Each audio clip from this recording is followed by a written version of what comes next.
Come on now, fellas! We've got to answer the bell. Now let's go!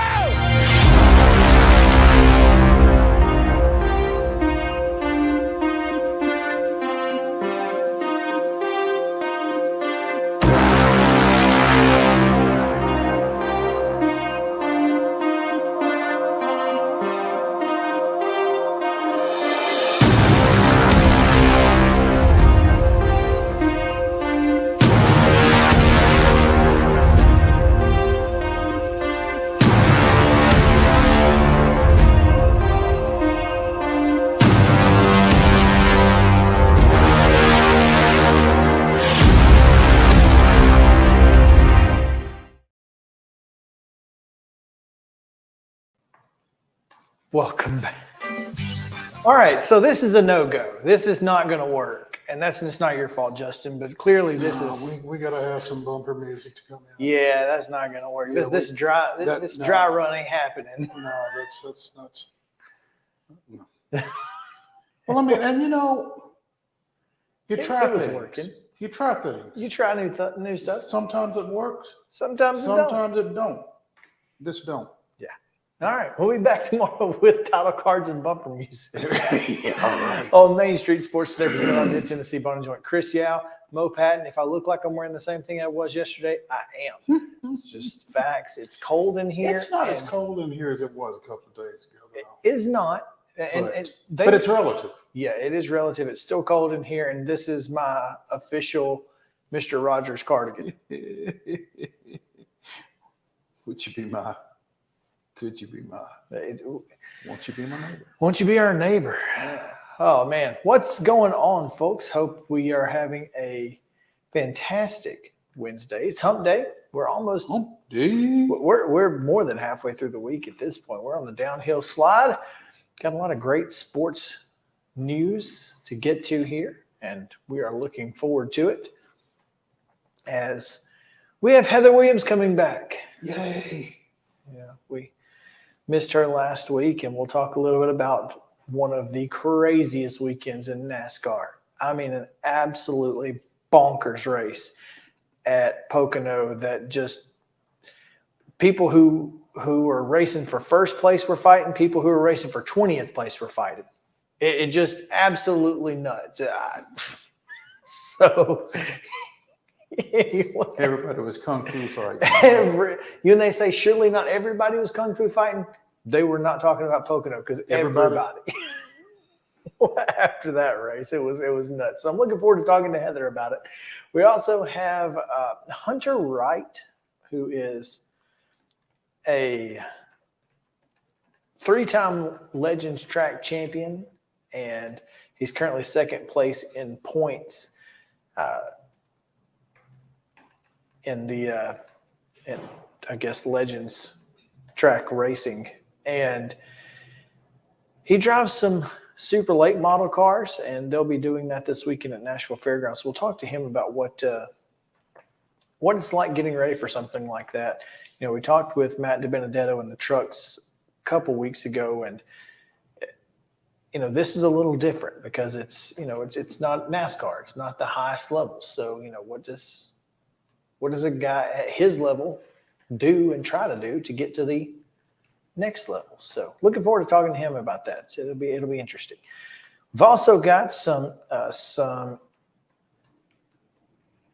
news out of Big 10 media days.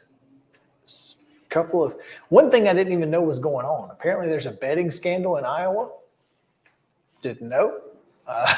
So there's news from that. There's also, they've released, NBC has leaked some of its schedule, what games you'll see on NBC. We'll talk a little bit about that. But also, I feel really bad for David Braun, because he had to stand up there and take a lot of questions about Northwestern that he shouldn't have had to take. And I just feel bad for him. Also, NIL bill has been introduced. Introduced. I don't know that I've ever heard it pronounced quite like that. That was my Forrest Gump version. Okay. It was real slow. So lots of news to get to. So all of that coming your way. And of course, the weirdest and wildest news from across the world, Mo, coming your way in our final segment. So don't forget about that as well. But before we do anything else, we'll give you yesterday's results and today's schedule on the rundown. This is the rundown. Major League Baseball action from Tuesday night. The Cubs with a 7-3 victory over the White Sox. The Reds edged the Brewers 4-3. Same for the Astros over the Rangers 4-3. Diamondbacks with a 3-1 victory over St. Louis. The Padres defeated the Pirates 5-1. And despite the turn in a more rare method, in minor league baseball action last night, the Sounds opened their series at Norfolk with a 10-8 victory. WNBA play. The Atlanta Dream with a 78-65 win over Phoenix. It was New York 86, Seattle 82, Las Vegas. The streak ends of defeating teams by more than 15 points. They were 5 games into that streak, but they're also 4 games into a 100 points in a row streak as they defeat Chicago 107-95. And they talk about this game a little bit later. The WNBA is doing some weird stuff. Connecticut 88-83 winners over Dallas. LA edges Indiana 79-78. In soccer action, Women's World Cup, Japan shuts out Costa Rica 2-0. Spain a 5-0 winner over Zambia, and Canada with a 2-1 victory over the Republic of Ireland. Today's schedule. The Reds and Brewers are currently in the top of the 5th, tied scoreless.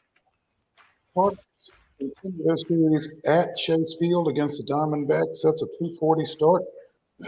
At 6 o'clock tonight, the Braves try to salvage a split at Fenway Park against the Red Sox. Their game can be seen on ESPN at 7:10. The Cubs are at what is that? No, that's Detroit. No.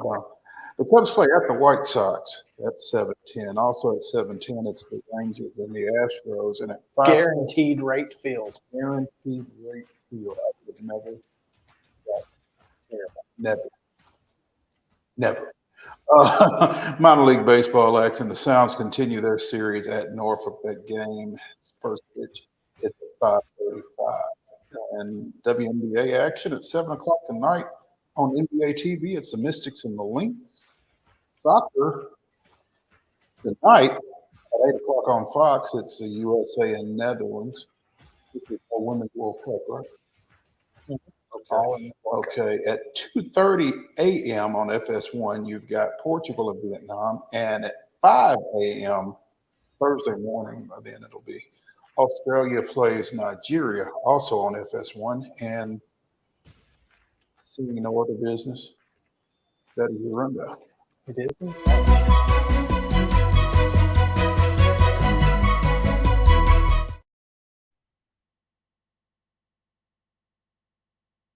Maybe even 3 if we can fit it in. Mm-hmm. But first, I want to talk about friend of the show, Drew Maddox. Don't know if you saw, but he attempted a world record today. This morning. Attempted a world record at the Omni. Were you there? I filmed that yesterday at the Omni. You filmed it so it's yesterday. Okay. Yeah, it was right after the show. So it wasn't this morning. It was yesterday morning. Okay. Well, do you have your video, or can you play the one I sent you? I'll play the one you sent me. The other one that I have is about 40 takes. So at the end he makes it. But hold on, let me pull yours up.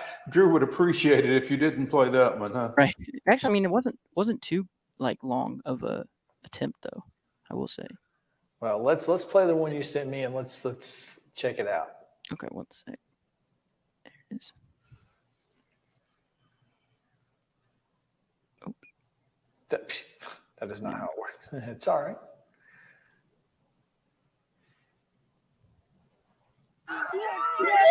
You see?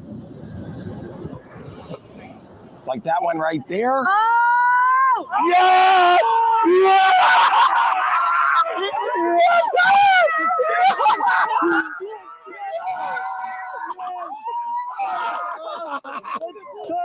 That's what I was saying to that Maxman.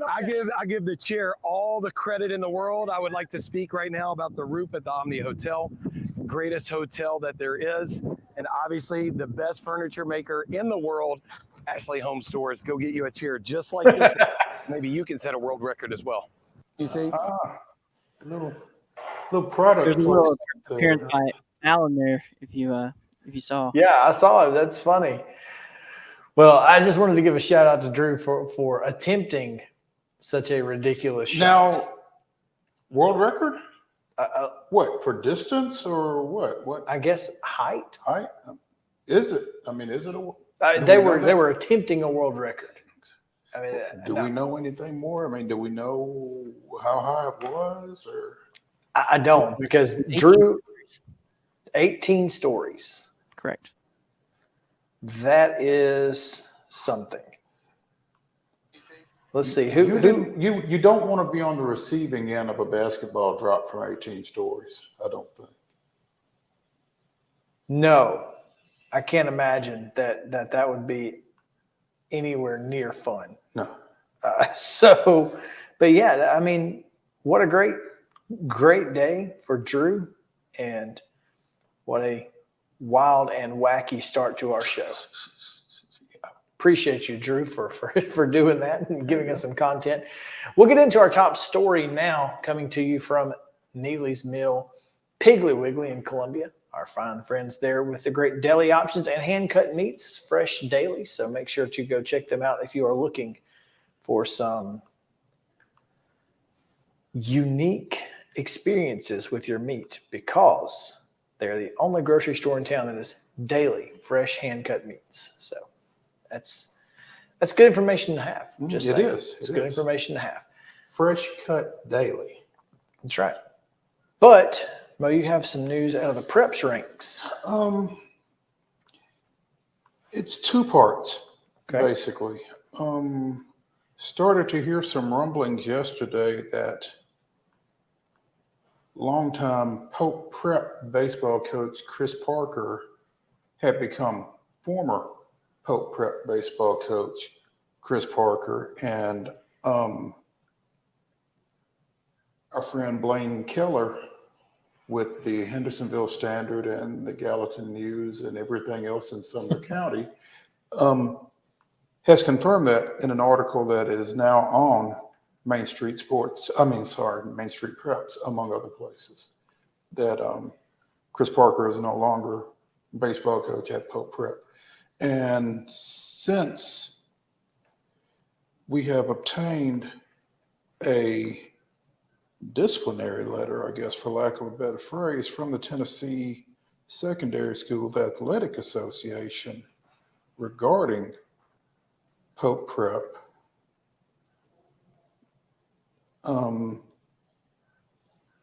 in reference to the self-reporting of a dead period violation by the baseball program. According to the information provided by the administration, the baseball coach attended an independent event in Texas over a portion of the dead period while a member of the Pope Prep baseball team was participating. TSSAA sports calendar states that no coaching, observing, or contact may occur between the coach and players in the sport involved.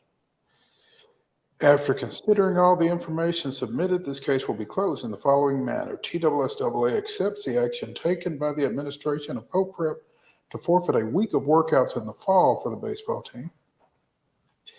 TSSAA accepts the action taken by the administration of Pope Prep to add a week to the 2024 TSSAA dead period to the baseball team.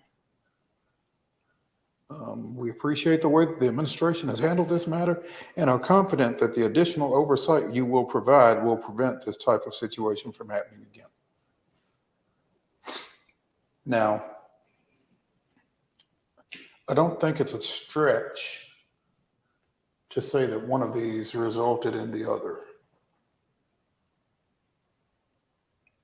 That the dead period violation resulted in the dismissal. No, I can't imagine. Yeah.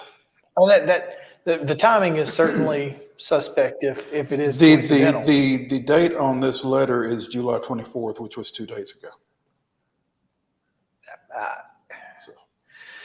So I mean, we excuse me. Connor Bowden of Columbia Central was also on that Team Tennessee team. We had an article in Main Street Murray after they went to the regional down in Mississippi and the Geico High School National Baseball Tournament out in Dallas that was taking place June 27th through 30th, I think, which was the week before the 4th and the first week of the dead period.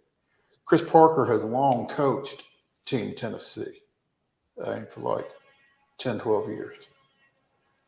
Nate Webb was a sophomore infielder on that team. Depending on who you talk to, Chris did not coach this team in Dallas, but Chris was there. I mean, he put the team together. He was probably acting in an administrative role, but he was not, to my understanding, involved in on-field coaching. But again, Observation is included. coaching, observing, or contact between the coach and a player in the sport involved. So how do you fix this type of situation? Because let's be honest. How do you fix it? Either Yes. A, you don't put one of your kids on the team, or B, you don't coach the team and you don't accompany the team. Okay, I mean, the rule is the rule. I understand that, but let's look at this objectively and say that's not a great cut and dry black and white rule. How so? Well, I think there should be a waiver process in the event of something like this where, and you don't have to approve them, but I think there should be a process for a waiver for somebody to overlook and say, look, I'm not, I won't coach, I won't have contact, and I will not be on the field coaching these teams, but I'm going to go because it's my team. And here is the evidence that this is not something new. This is not something different. This is what I've always done. Should there not be a waiver process? I mean, going forward. Now, obviously it is what it is, and two, is this an overreaction from JP2? I feel like the answer to your second question could be yes. I mean, I don't know all the. Well, I mean, just based on what we do know, I feel like, yeah. I don't know what the history is, if any, between the Pope Prep administration and the now former baseball coach. I kind of feel like there's a little Jeremy Pruitt UT type scenario at work here.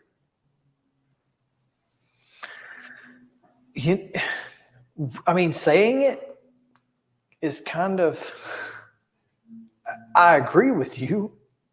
I don't like to hear it because you would hope that that's not the case for a guy who's been in a program for 7 years. 7 years. Well, that said, though, I mean, if that's not the case, then yeah, like you said, that's one heck of an overreaction. I mean, you take you give up the week of workouts and you tack on the extra week in the dead period and you go forth and sin no more.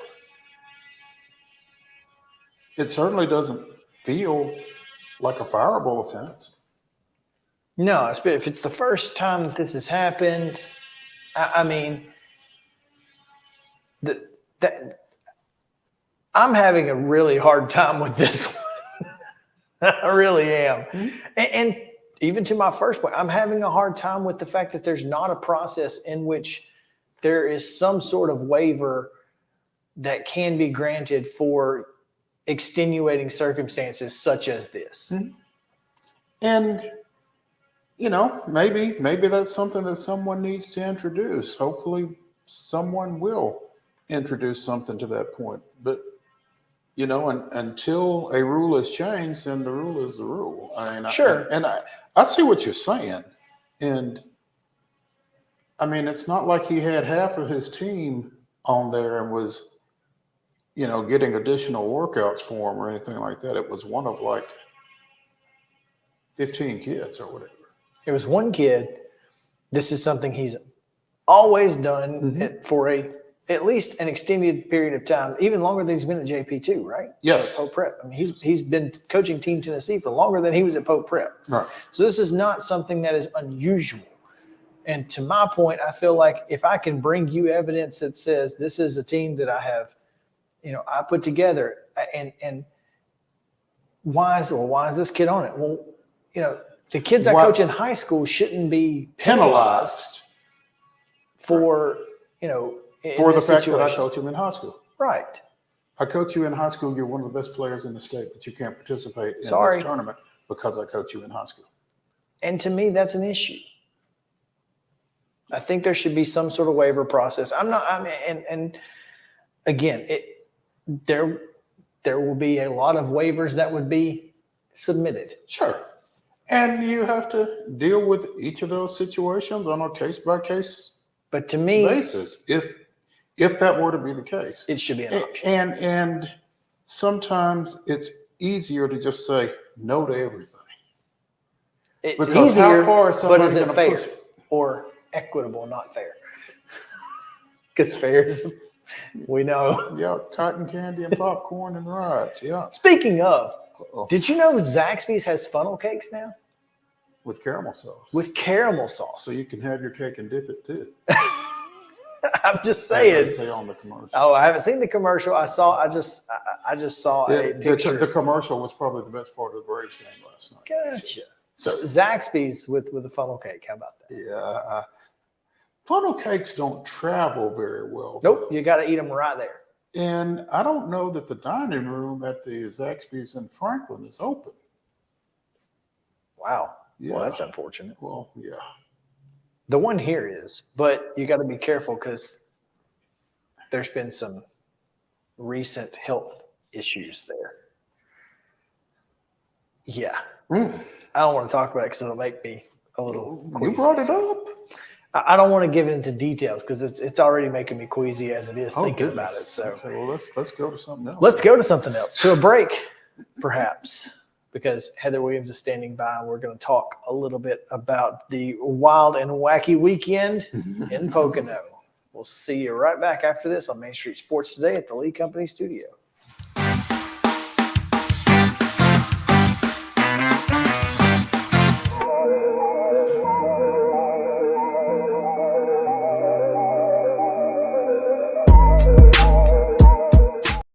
Mid-Tennessee Bone and Joint treats your orthopedic injuries and existing conditions. Our trained physicians will get you back in the game faster. Contact us at 931-381-2663 or www.mtbj.net.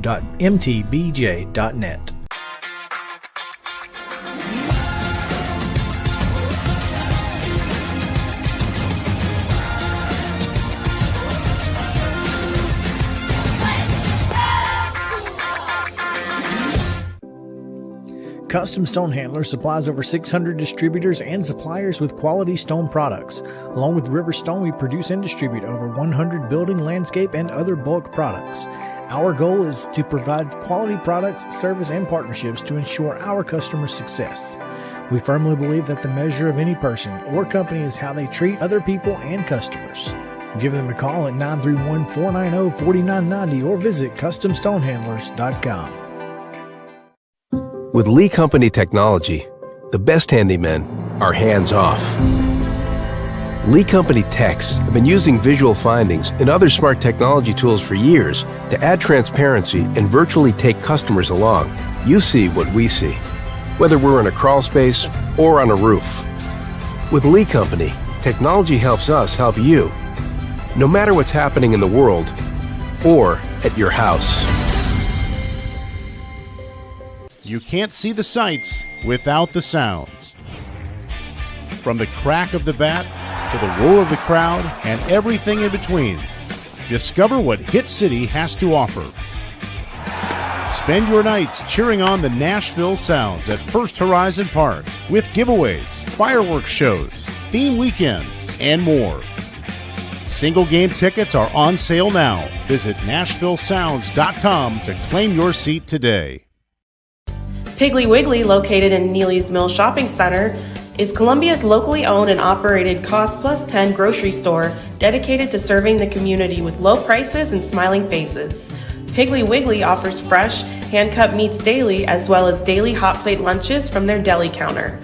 You're certain to see smiling faces and a helping hand when you're here at Piggly Wiggly. Come by and check out our fresh produce, high-quality meats, and more. Down home, down the street, we'll see you at the Pig. Mid-Tennessee Bone & Joint has been the official sports medicine provider for Murray County Schools for more than 40 years. We specialize in orthopedic service, and our Ortho Quick Walk-In Clinic lets you bypass the ER. Visit us online at www.mtbj.net.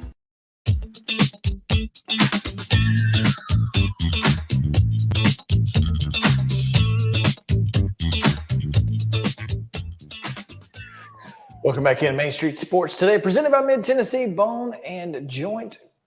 In the Lee Company studio, coming to you from Columbia, is Chris Yao and Mo Patton as we continue this Hump Day edition. Wednesday, wild and wacky news coming up later in the show around 3:50, so make sure to stick around for that. But right now, we're going to get wild and wacky with Heather Williams, because this past weekend, it didn't matter if you were racing for first or 20th, a fight might just break out. Yeah, to quote the Gladiator, were you not entertained? I don't know how you couldn't be. It was definitely wild and wacky. It is appropriate that we do these on Wednesday because it was crazy. You know, it's funny because I'm just going to jump right in and talk about the end of the race with Denny and Kyle. It's funny, it's amusing because it's like the same people that hated what Ross Chastain did love what Denny Hamlin did. And we talked about this when Ross did it. Right. And also the same people that hated Denny Hamlin whining now love Kyle Larson. There's very little difference as to what the two have done. The only difference that can be made is maybe Denny has a little cachet because he's been doing this longer, but the incidents are very different. But it's just funny, and I put this on Twitter. It's very funny how hypocritical both drivers and fans are, because how you view an incident very much depends on who you like and who you root for. Oh, 100%, especially in NASCAR. Yeah. No question there. Basically what happened is Denny and Kyle racing for the lead, and Denny may or may not, I think he did, but may or may not have made a little contact with Kyle Larson as they were racing for the lead. Larson slid up the track, hit the wall, slowed down, obviously, and ended up finishing, what, fourth? No, he finished 20th. Oh, he ended up finishing 20th. Okay, well, I saw him slide in, but apparently he got past, and I wasn't. Yeah, he continued to slide a little bit. But let me ask you a question. Let me ask you specifically, Chris, because I know you're not the biggest Denny Hamlin fan. That's fair, right? I mean, I couldn't care less, really, either way. But right. I'm not a Denny hater. Right. No, but you're not a. I kind of think he's a jerk. Okay. Well, so this is a fair question. what is the difference between that moment and perhaps what is widely celebrated as the greatest finish in NASCAR history? They touch, come into the checker flag. Have you ever? No, I've never. As far as how the drivers handled it, what's the difference? As far as the drivers, well, like in the moment, like how they were racing.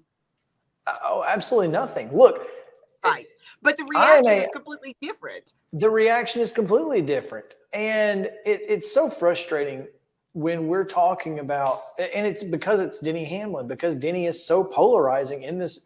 And to be honest, Kyle Larson's kind of polarizing too. Right, but I'll also take it to this level, but say, wasn't Kurt Busch at the time polarizing? The difference is the good guy, the quote unquote good guy won in Ricky Craven in that angle. But I mean, the way that they race, the touching, the rubbing is racing. That's what this is. That is what Denny Hamlin is doing. Is absolutely what Dale Earnhardt made a career out of. And everyone loves him. Right, but they didn't at the time. I mean, that's fair. No, when he was living, people did not necessarily love him. But I do think that it's interesting just the way that everybody has reacted to what happened, specifically the tangle between Denny and Kyle, because the reaction to that moment is different based on who the two drivers are and what the outcome is. And it's a fascinating case study for me in NASCAR and NASCAR fandom because no two incidents are alike, even if 90% of the time people want to pretend like they are, right? Because like when Chase Elliott got suspended, well, it's just like Bubba Wallace. But then the next time it happens, it's not like Bubba Wallace. But this time it is. But this time it's not because I like this driver or I like that driver. And it's something to me that's pretty unique in the NASCAR fandom world. And I posted, I retweeted what Denny said in the post-race press conference. What, you mean the same move that he did last year and the same move Ross did? I mean, it's not unusual. This is not an atypical move. People do this all the time in NASCAR. It's side drafting, trying to take a little bit of momentum out of your opponent. It's just going to happen. And it's good racing. It's not. To me, it's good racing. I think that's what makes NASCAR fun. I think, obviously if we just, F1 and IndyCar it out there, nobody would watch it. And well, the ratings back me up as far as IndyCar is concerned.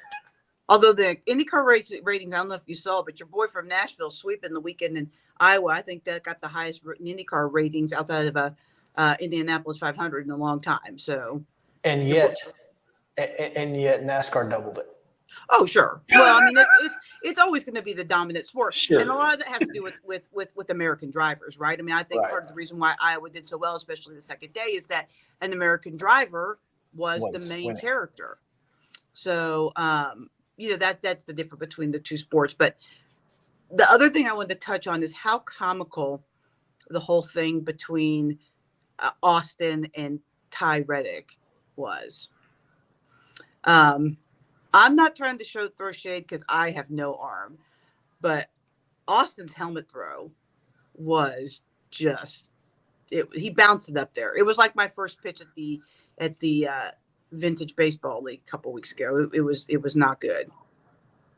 You can hit vintage baseballs off the bounce, though, right? You can. Well, you can catch them off the bounce. Okay. You hit them off the bounce, but I guess I don't know if it calmed Austin down, but it calmed everybody else down because it was just so comical. And Austin was in the wrong there. I mean, he absolutely came up on Reddick. Reddick did nothing wrong. So, and I think after watching the replay, I haven't heard much from Austin, so I'm sure he probably realized that he was in the wrong. But it's interesting because I also talked to this week. I'm kind of rambling a little bit here, but I talked to Corey LaJoy. This is the one I want to talk about. Yeah, who was involved in a little incident with Ryan Preece at the end of the race, and he said that this kind of racing is probably going to happen a lot more in the next gen car, or these kind of confrontations, just because it's so hard to pass, and so guys would get frustrated if you're racing the same guy over and over and over and over and over again for a lap. and a lot of times these things aren't even on purpose, right? But when you're that close to someone and they're like under quarter panel, and you have to be perfect lap after lap after lap, never coming off your line, whatever. If they touch you or they take the spoiler off of you, it feels intentional, even if it's not, because you're both just so frustrated with each other. It's like road rage, where you're trying to get around somebody that's in the fast lane, maybe, but there's also a slower car to your right. You're just stuck. You're frustrated. It feels like that in these race cars. And so short track, big track, Daytona, Talladega, it doesn't matter. You're probably going to see more of these incidents because the frustration level, and also later in the season, just the pressure is so much higher than it used to be.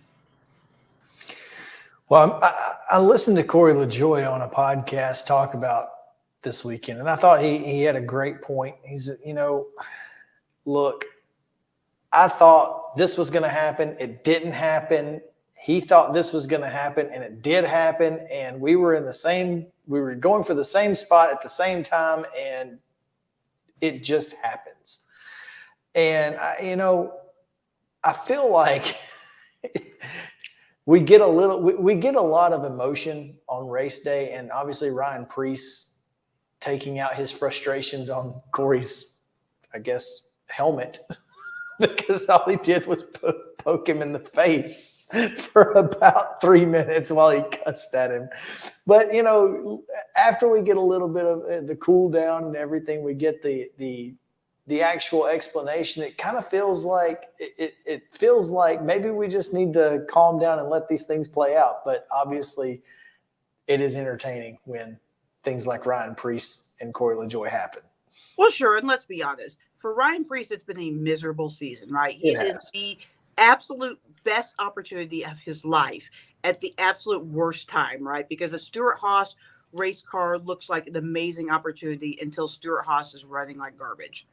And they're all running like garbage. Like Ryan's not alone. Chase Briscoe made the playoffs last year. He can't sniff the top 15. Eric Almirola can't finish a race. And Kevin Harvick, just because he's Kevin Harvick, is bobbing above water, but he's not having a Kevin Harvick-like season.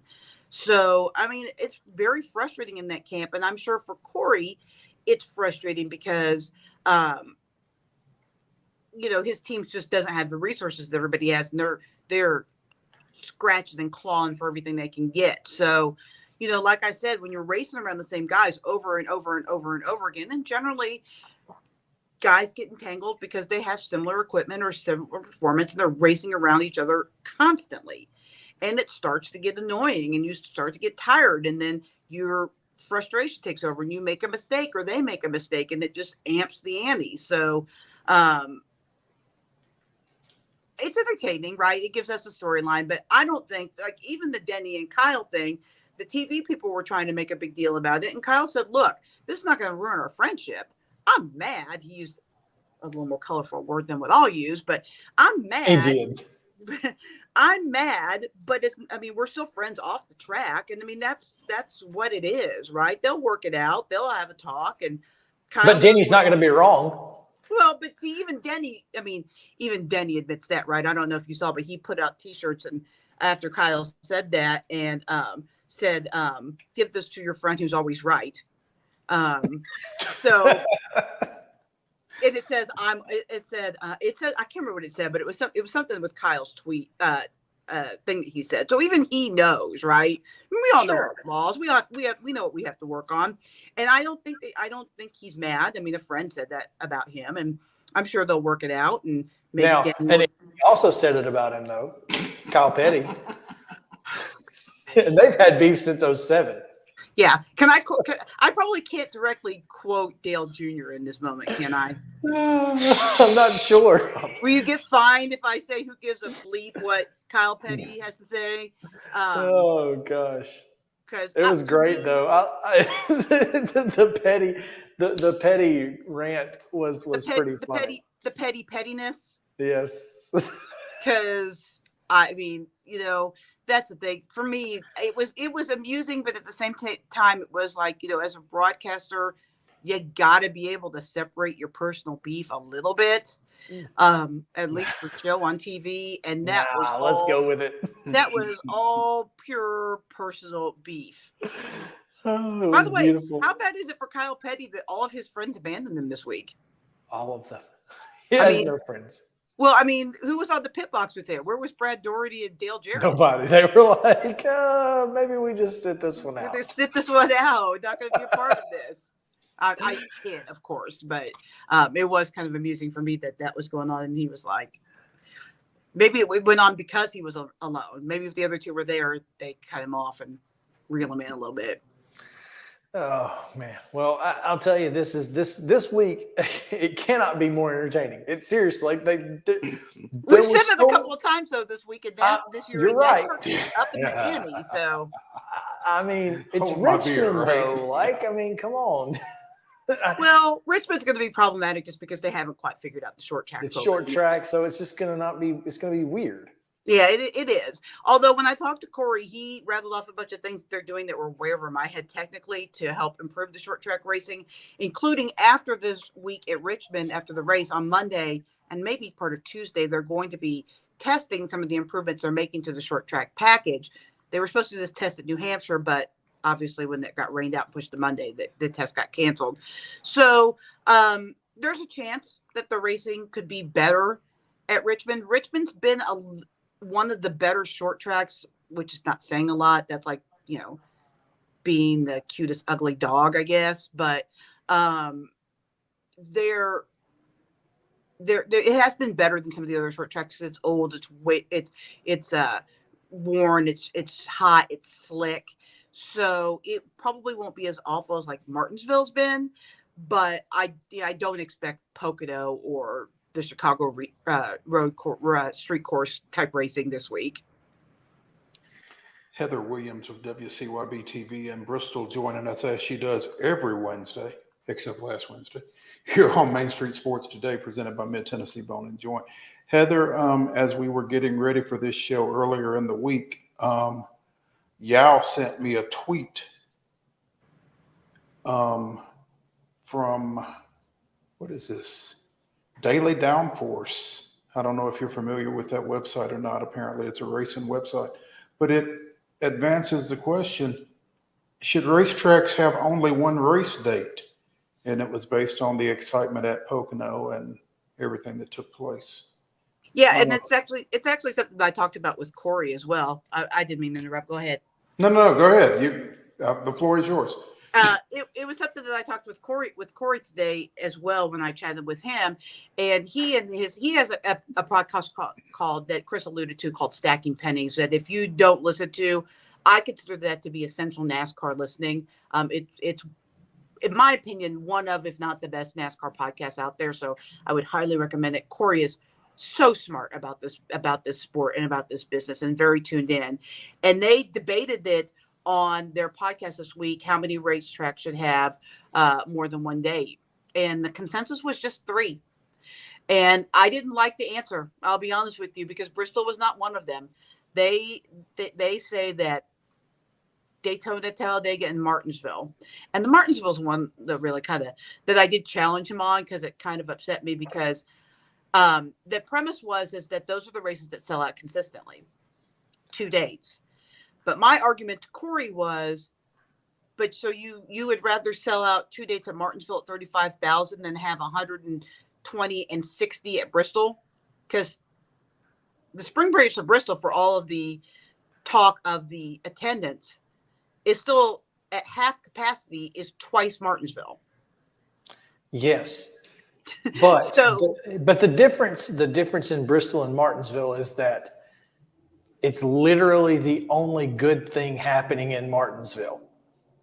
Well, like it is the identity of their town at this point. But I would say that Bristol is the same. There's not a lot of difference. No, Bristol is not dying as a community though. Martinsville is literally dying. That's fair, but it might if it loses both second date. Maybe, but at least you've got country music. Well, we're not Nashville. We don't have concerts going on here. But you're the birthplace. Museum right down here. You got that. I got nothing. Look, I'm just trying to tell you what they're. I This mean, is the argument for Martinsville. We're going to have a casino in a year, but also that is even a little bit like hoping to play off the track and vice versa with the casino coming here. I mean, I don't want anyone. There's not many tracks that still have 2 dates that I think don't deserve them, in my opinion. I'm not sure, although the racing's been much, much better, but the support's still not there. I'm not sure that Atlanta deserves 2 races, and I love Atlanta. It's maybe my favorite track, but even as good as the racing has been the last few years, the attendance has been garbage. So I don't know that they deserve two dates. But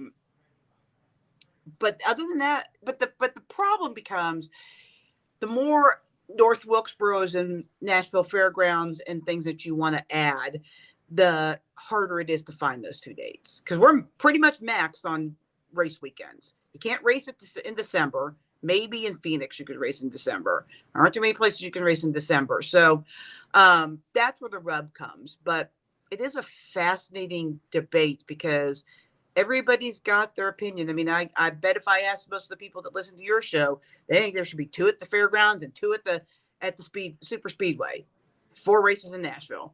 Hey. But there's Everybody not loves Nashville, right? Right, but there's not enough dates for all of those races. So that's where it becomes interesting for sure. I completely agree, and hopefully things can work out to get some, to keep adding some legacy tracks, but also, not take away too much from those places that do consistently sell out, like you said. I think it's important.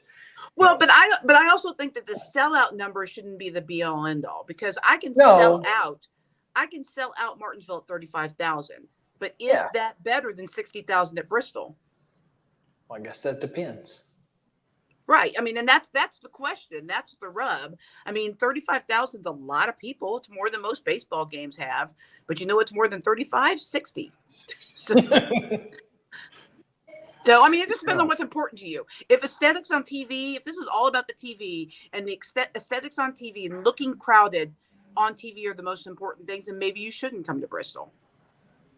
But if the gate number is important, then I think Bristol still is as important because it's bigger than most of the other tracks in the circuit.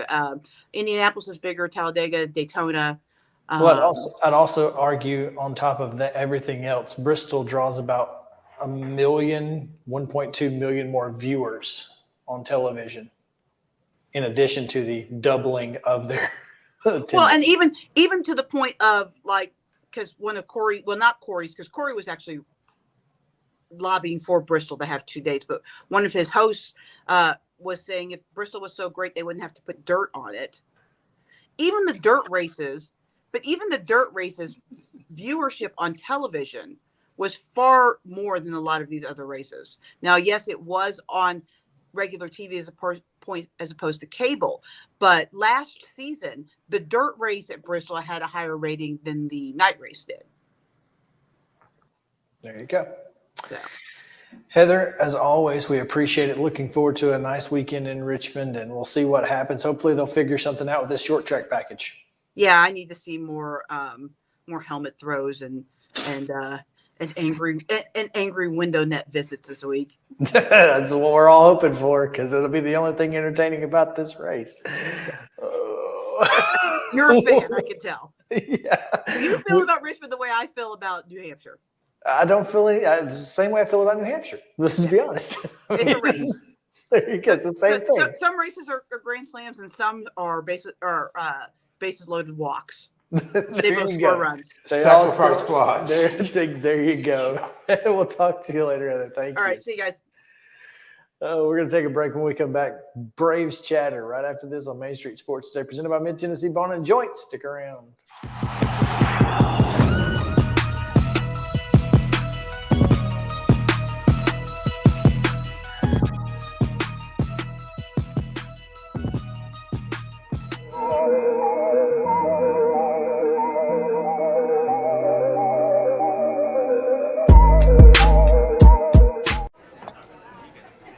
You've been putting back a few, and a few becomes a few too many.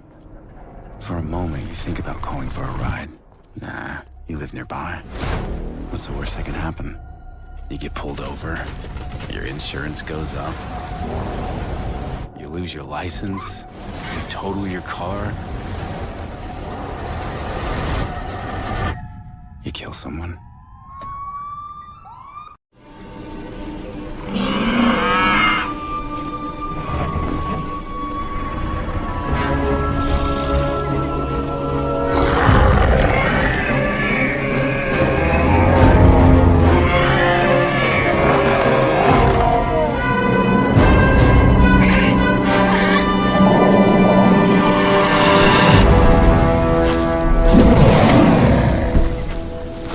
Sparks will fly and smoke will roll at Nashville Fairgrounds Speedway as America's favorite short track roars back to life Saturday, July 29th with a return of high-speed, non-wing open-wheel sprint cars for the first time in almost 20 years. The Pro Door Manufacturing 40 joining the 500 Sprint Car Tour will be the Jake Seri All-Stars Tour presented by Chevrolet Performance. Plus, all 6 local quarter-mile divisions. Get your tickets for the return of high-octane racing action at Nashville Fairgrounds Speedway.Racing.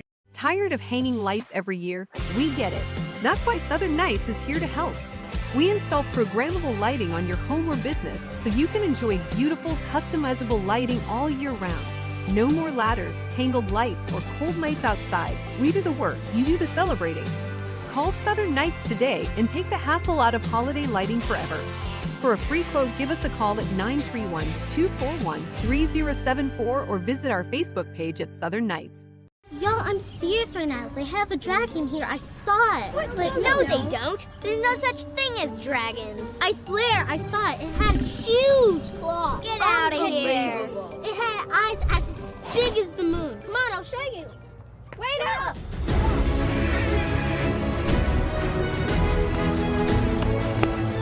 Do you hear that? We're almost there. Whoa! I told you so. That is a dragon.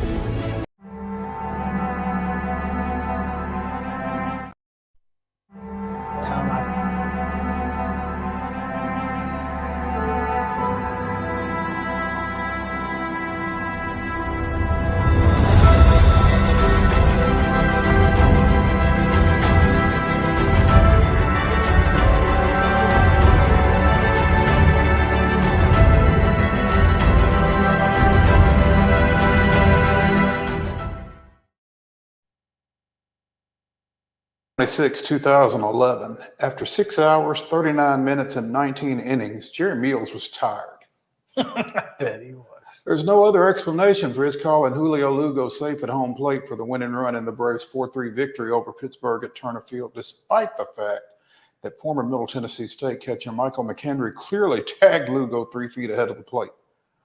The run was the first of the game since the Braves scored 3 in the bottom of the third on RBI singles by Dan Ugla and Jason Hayward, a stretch of 15 scoreless innings. That was this day in Braves history. How about the Middle Tennessee connections in that one? Well, yeah, a little MTSU, a little Columbia Central. That's wild. Yeah, I mean, what was who was the manager of that Pittsburgh team? It was. I think it was Clint Hurdle. Is that who it was? For some reason, I was thinking it was the guy who managed the Marlins at one time. Oh man, I really want to know who it was because I mean he just come out and that's exactly who it was. It was Hurdle, and boy, what a ridiculous night! But I'll take the win. Yeah, as opposed to the ridiculous night of last night. Yeah. Oh, man. I Googled and come up with a story from AL.com. Apparently, they had posted the Associated Press story on this thing. On that game? On that game in 2011. That's wild. Yeah, I just, last night was interesting. Last night was interesting from the Guess what? Top of the first? Yeah. On. To the end. And the umpiring was atrocious from the top of the first on. So I was not watching because I was playing with Charlie, and I was kind of keeping up on my phone, and I saw that we're trying to. I saw that Marcelo Zuna had been up to bat, and it's just said in play for like 10 minutes. And I was like, what's going on? I was so confused. So I turned on my MLB app so I could hear Ben and Joe. And you still didn't know what was going and on. As they come up, they basically said the ball was ruled a catch on the field, and they doubled off Riley at third. And I was like, well, crap. And bases loaded and 1 out, and might have been no, it was just 1 out because it was 1 out. Acuna flied out to center field, almost hit a home run. But I'm like, that shouldn't be that difficult to score on the app, but apparently it was. Except the catch was highly questionable. The catch was questionable and is apparently unreviewable. Yeah. What sense does that make? Like you said. If you can't review that play, then I don't know why you have review. I mean, because either you have to conclusively determine whether that's a catch or not to deal with everything else that took place. Well, and that's the thing is, okay, as a runner, am I supposed to watch the play or the umpire? Because if I'm a runner and I see that it hit the ground, I'm going. I'm not going to go tag up because it hit the ground. Right. So this doesn't make any sense. None. And Major League Baseball's got to figure this out because well, they've got to figure it out on the front end, and they got to figure it out on the back end as well, because once they came to whatever conclusion they came to, right, wrong, or otherwise, they need to be able to communicate it. Absolutely. Clearly. They should everyone. They should have to, show your work. Yeah. They've got microphones. Use them.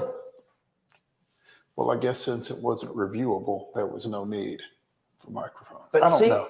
And that's one thing I love about football is you do get at least some sort of explanation, even review or not, because a lot of times a referee will just turn their mic on and say the ball was uncatchable or whatever.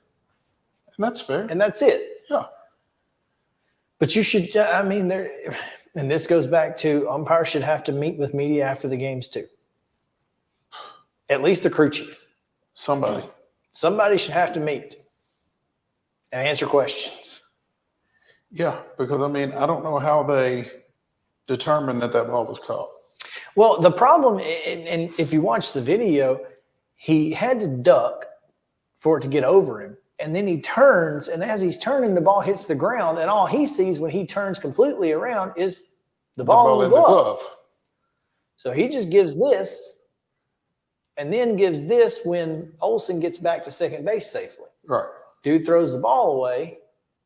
Olsen goes to third. Before they make a next pitch, throws it to first base. They peel it third over, base.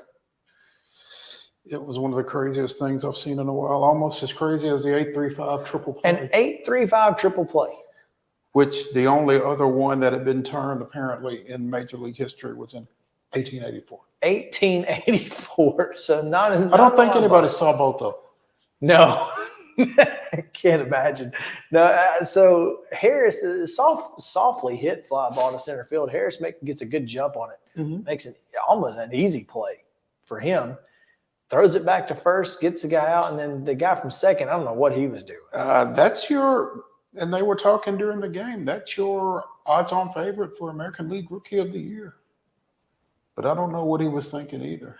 Clearly, base running isn't a component in that. No. Takes off from second base after Harris throws it to first. Seed. And Olsen nailed it right to Riley and gets the tag out for the 8-3-5. Pretty solid. And that was the third inning. Yeah. And after that, it was all downhill for the Braves. No doubt. All downhill for the Braves. Nick Pivetta, man, Is he really that good, or did we make him look that good? You know, this lineup struggles mightily against guys they shouldn't struggle against. And Boston is a team they shouldn't struggle against, although I did like their uniforms. Yeah, that was their City Connect. And so, big fan of that baby blue and yellow looking. And so, but other than that, I mean, it should not have been nearly the game that it ended up being. 7-1 final. 7-1 was the final score. We'll try it again tonight by the way, Spencer Strider is still topping Cy Young lists despite his last couple of outings. He'll get a chance tonight on national television to bolster that resume as he'll take the bump. Acuna, Albies, Riley, Olsen, Murphy, Ozuna, Rosario, Arcia, and Harris.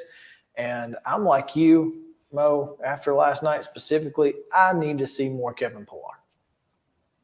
We have him. Let's use it. I think we need to see more Kevin Pillar. Whether we see more Kevin Pillar or not, I think we need to see less Eddie Rosario. I'd prefer to see more Travis d'Arnaud in the designated hitter position. Yeah. I don't know that I wouldn't necessarily. I don't think I would mind seeing Forrest Wall get a start in left. Dude was swiping bags. Maybe add a little juice in the bottom of the lineup, a little more. I mean, but again, the team is 30 games, 29 games, over 500. Perfectly fine. Not in any danger at this point. You know, is there anybody inside of 10 games? No, you're gonna hit some lulls, and that's just how it is. That's baseball. Yep, the Braves are still 11 up on both the Phillies and the Marlins. So 17.5 on the Mets. I'm not too concerned.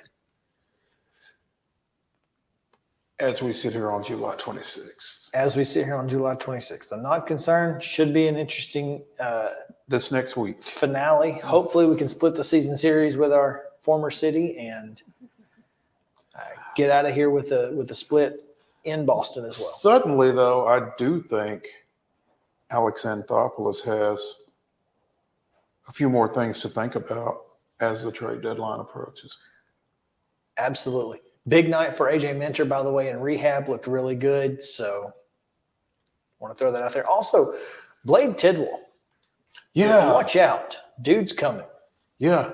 He set a Brooklyn Cyclones record earlier this week for single season strikeouts. He's got 107 on the year now. Yeah. So keep an eye out, and we will continue to bring you Blade Tidwell updates here in Southern Middle Tennessee because I got a feeling he's going to go to AA here soon. So we will take a break. We are waiting on Hunter Wright to join us. He had some connectivity issues, so we'll get back with those and see if we can figure it out. And we'll be joined by Hunter right after this on Main Street Sports Today, presented by Mid-Tennessee Bone & Joint. Stick around.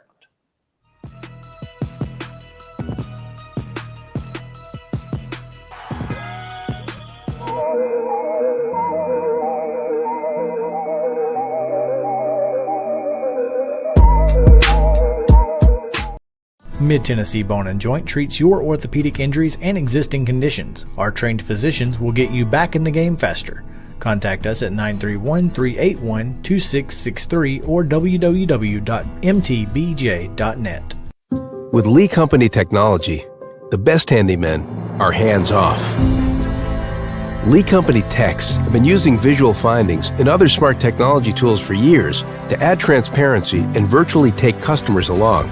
You see what we see, whether we're in a crawl space or on a roof. With Lee Company, technology helps us help you, no matter what's happening in the world or at your house. Jones & Lang Sporting Goods here in Columbia has been outfitting teams, officials, and anybody else from T-ball to college for 50 plus years. Be sure and check them out at 931-388-8060 or online at jonesandlang.com. Jones & Lang Sporting Goods, the look of a winner. Zion Christian Academy, zioneagles.org or 931-388-5731. You can schedule your appointment. Go tour their campus. It is beautiful over there, and you're definitely going to want to see it. Again, it's zioneagles.org. Give them a call, 931-388-5731, and schedule your tour today. Did you know that up to 80% of us will experience back or neck pain during our lifetime? Many of you are offered surgery or addictive pain pills to relieve your chronic pain. At the Dr. Gill's Center for Back, Neck, Chronic Pain Relief, we have been leading the way to better health, naturally, and have helped tens of thousands of people right here in Middle Tennessee for the past 30 years. I came to Dr. Gill about 10 years ago after my local doctors recommended surgery. I knew about Dr. Gill and wanted to see if he could help me. 10 years later, I am pain-free, no surgery, and no pain pills. Surgery is scary, and over 40% of all back surgeries fail, creating a cycle of surgery and pills. There is a safer solution to your chronic pain. Make the call to the Dr. Gill Center for Back, Neck, Chronic Pain Relief today and get your life back. This office visit is normally $299, but call today and receive your initial consultation, report of finding for just $49. But hurry, this offer won't last long. Call 615-768-8743. That's 615-768-8743. You can't see the sights without the sounds. From the crack of the bat to the roar of the crowd and everything in between, discover what Hit City has to offer. Spend your nights cheering on the Nashville Sounds at First Horizon Park with giveaways, fireworks shows, theme weekends, and more. Single game tickets are on sale now. Visit NashvilleSounds.com to claim your seat today. Mid-Tennessee Bone and Joint has been the official sports medicine provider for Murray County Schools for more than 40 years. We specialize in orthopedic service, and our Ortho Quick Walk-In Clinic lets you bypass the ER. Visit us online at www.mtbj.net.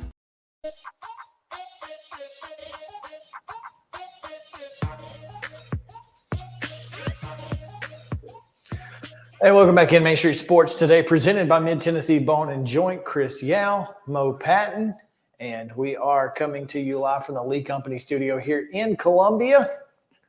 Glad to have you guys with us as, I guess it's Motorsports Wednesday on top of Wild and Wacky Wednesday. Wild and Wacky Motorsports Wednesday. That's right. We've had Heather Williams a little bit earlier talking NASCAR. We're going to get a little more local in this segment as we are joined by Hunter Wright. He's having some technical difficulties. Let's put him in and let's see what happens.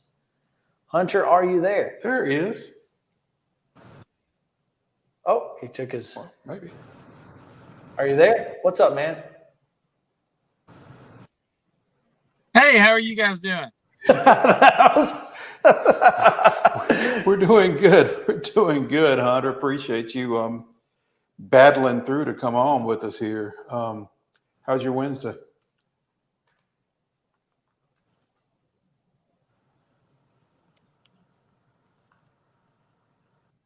Can you? Yeah, he can't hear us. All right, so he got back out, and we'll talk to him in just a minute. But since we're on the subject of the Nashville Fairgrounds, Mo, last night, I'll try to get him on my phone. Go ahead and get him on the phone. That'll be just fine. And matter of fact, I need to go ahead. I need to get some other stuff. But last night, Speedway Motorsports held a community event at the fairgrounds where they spoke with and heard from community members about restoring the fairgrounds. And there were a lot of people there in favor. There were some people there against it. And I think that's perfect. You know, I think that's going to happen when you have a situation like we have with Speedway. But, you know, you and I had that not had a conversation, but you and I saw a story on the Tennessee Lookout earlier this week about how this deal is dead under Mayor John Cooper. And Freddie Connell, probably the leader in the clubhouse to be the next mayor of Freddie O'Connell. Sorry. Yeah. Probably the leader in the clubhouse to be the next mayor of Nashville. He was there in attendance, and if he were to become mayor, this is something he's going to have to take up or down. So I'll be interested to see how that works out, because obviously Speedway and Bristol are still touting this thing like it's a done deal almost. So yeah, and I mean the faction that wants it to be something other than a done deal is obviously continuing to fight it, and it's going to be a hot button topic for whoever wins that mayoral election and whoever, comes out the other side on the Metro Council as well. Yeah, I think you're exactly right. And I'm really interested to see how this plays out, because I feel like it's a good deal for the city. But I also feel like the city somehow thinks they're going to be able to circumvent that 2010 referendum. And I'm not sure that they're going to be able to. And if they're not, they're on the hook for around $40 million in renovations, because safer barriers have to be inputted.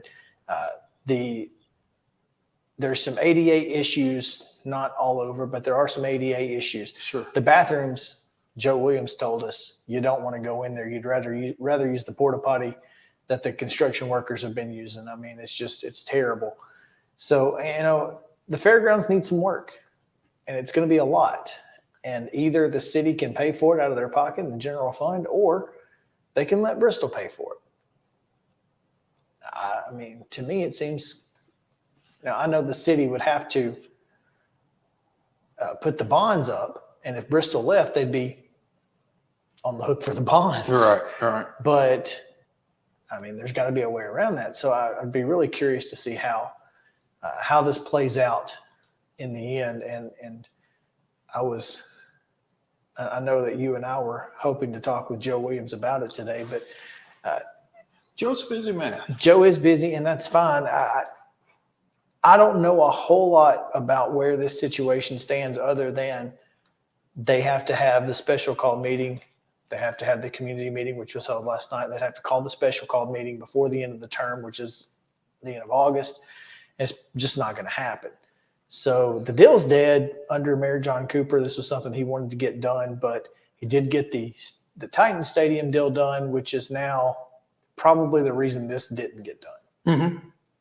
Yeah, bad time all the way around. So, Justin, do we want to try and bring Hunter in here?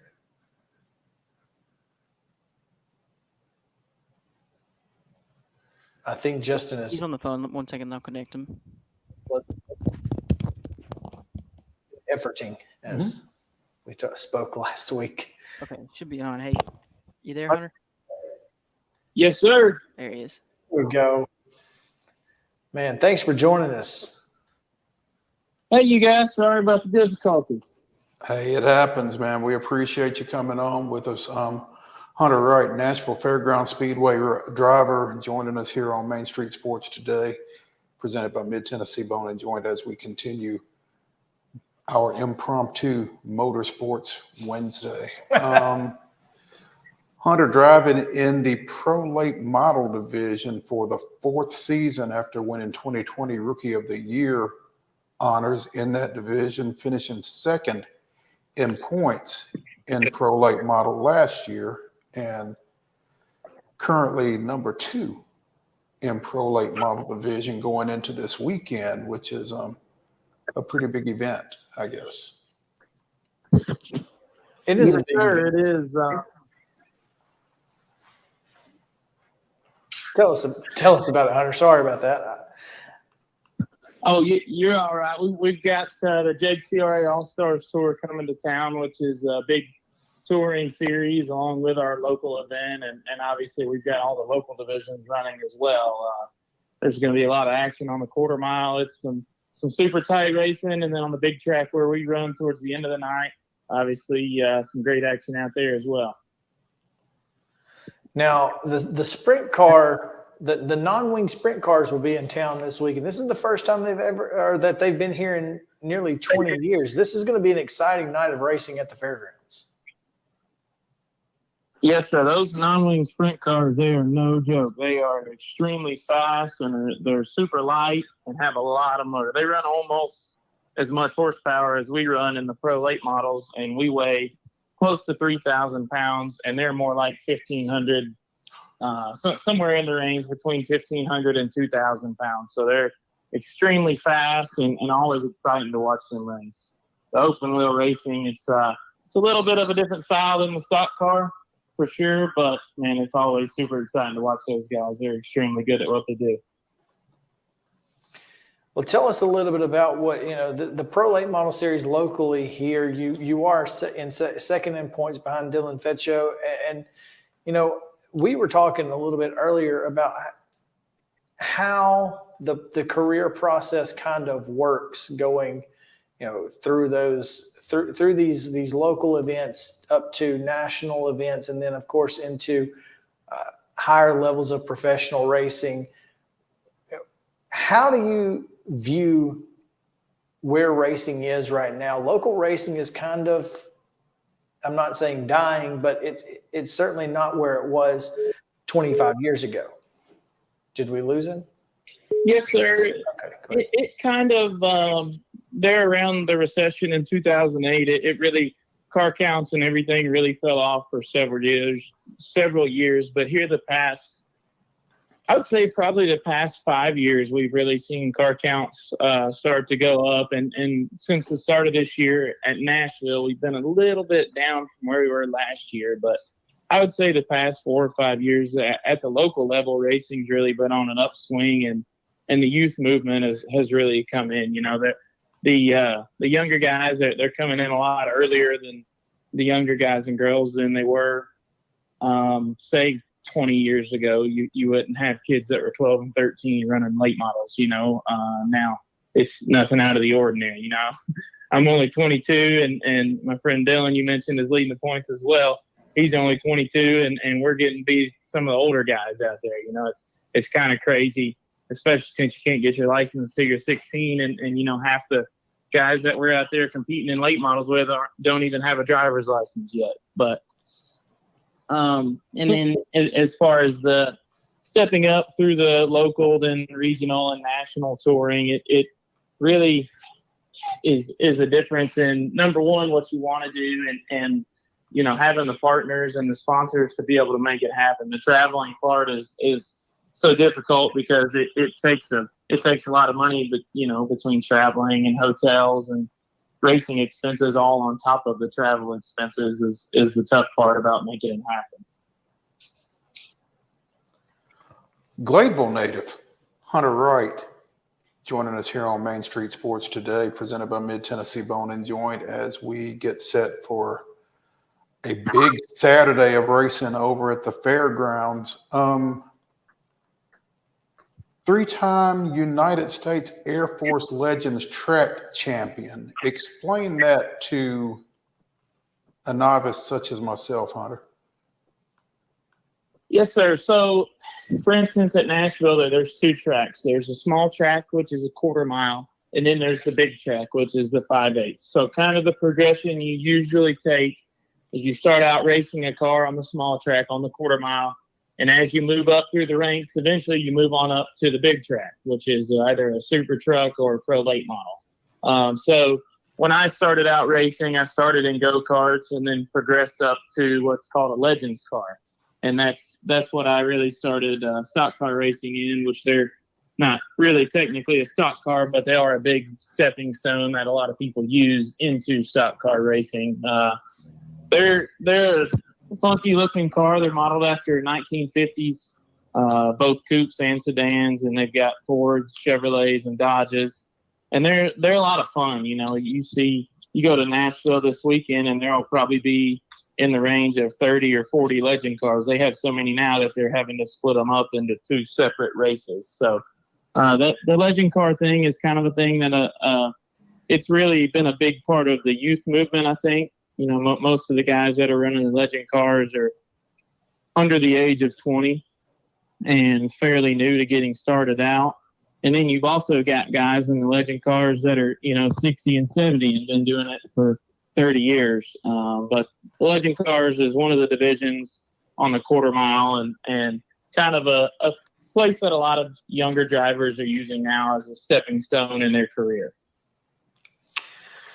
Yeah, I actually one of the up and coming young women in racing is running Legends cars now as part of the WWEX racing program, and that's Emily Arenas. I actually know her dad, and it's been cool to watch her from the time she was 10, 11 years old, like you said, racing go-karts and now into that Legends series, and how many young people there really are coming into racing. So that's kind of what I was excited to see is that this, the car counts this weekend are pretty heavy. It's a big event. I mean, this is kind of like the marquee event of the year for Nashville's Fairgrounds, and obviously ahead of November, of course. But what is it like to be in the garage and in the infield with guys who have that experience, and what do you learn from these older racers as a young guy trying to get to that next level?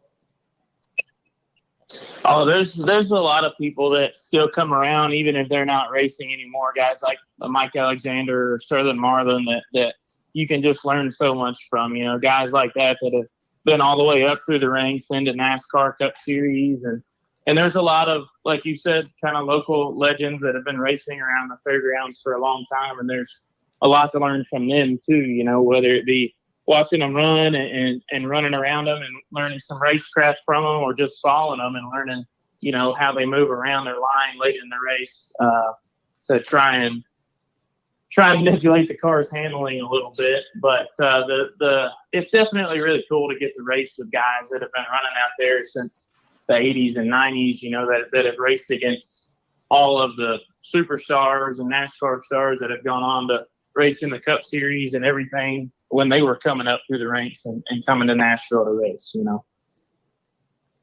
Absolutely. Well, we're looking forward to seeing you out there.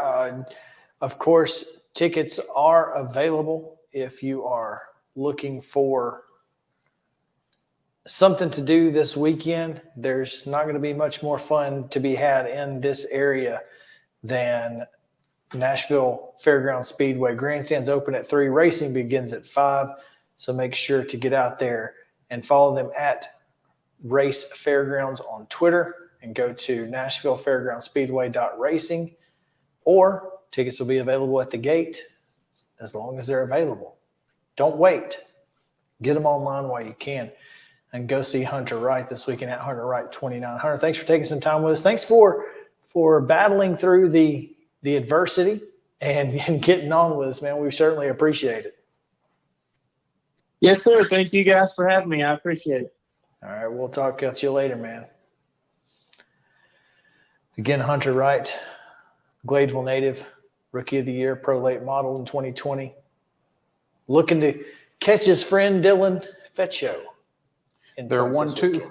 They are 1-2. And so hopefully this weekend we might see some movement. We'll see what happens.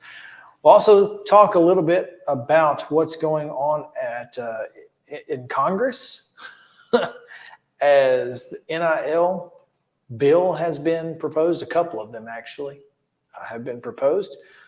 There's also some other things in there, such as transfer portal stuff that I don't think makes a whole lot of sense to be in an NIL bill. Yeah, well. So we'll talk about it on the other side of a break. Stick around. Main Street Sports Today, presented by Mid-Tennessee Bone & Joint. We'll be back after this.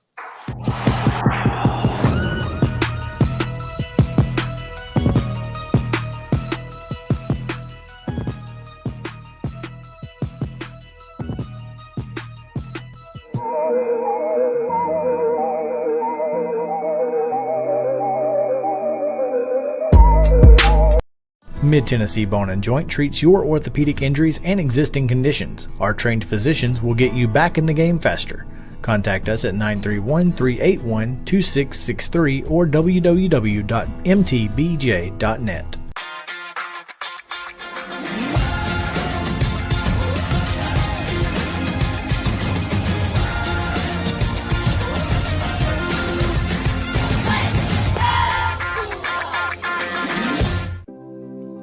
Custom Stone Handlers supplies over 600 distributors and suppliers with quality stone products. Along with River Stone, we produce and distribute over 100 building, landscape, and other bulk products.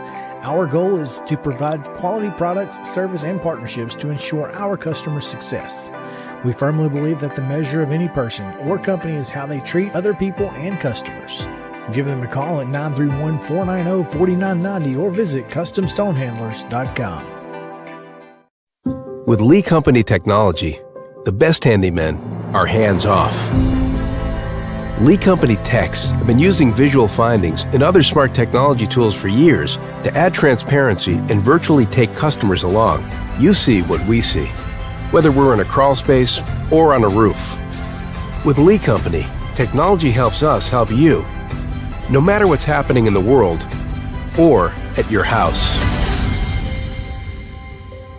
You can't see the sights without the sounds.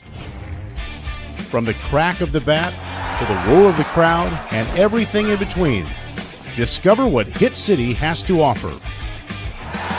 Spend your nights cheering on the Nashville Sounds at First Horizon Park with giveaways, fireworks shows, theme weekends, and more. Single game tickets are on sale now. Visit NashvilleSounds.com to claim your seat today. Piggly Wiggly, located in Neely's Mill Shopping Center, is Columbia's locally owned and operated Cost Plus 10 grocery store dedicated to serving the community with low prices and smiling faces. Piggly Wiggly offers fresh, hand-cut meats daily as well as daily hot plate lunches from their deli counter. You're certain to see smiling faces and a helping hand when you're here at Piggly Wiggly. Come by and check out our fresh produce, high-quality meats, and more. Down home, down the street, we'll see you at the Pig. Mid-Tennessee Bone & Joint has been the official sports medicine provider for Murray County Schools for more than 40 years. We specialize in orthopedic service, and our Ortho Quick Walk-In Clinic lets you bypass the ER. Visit us online at www.mtbj.net.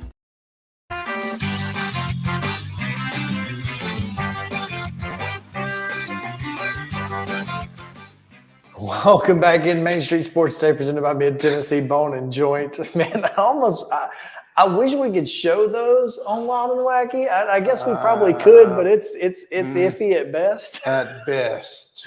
Don't go look up the Chattanooga Lookout's newest shirt.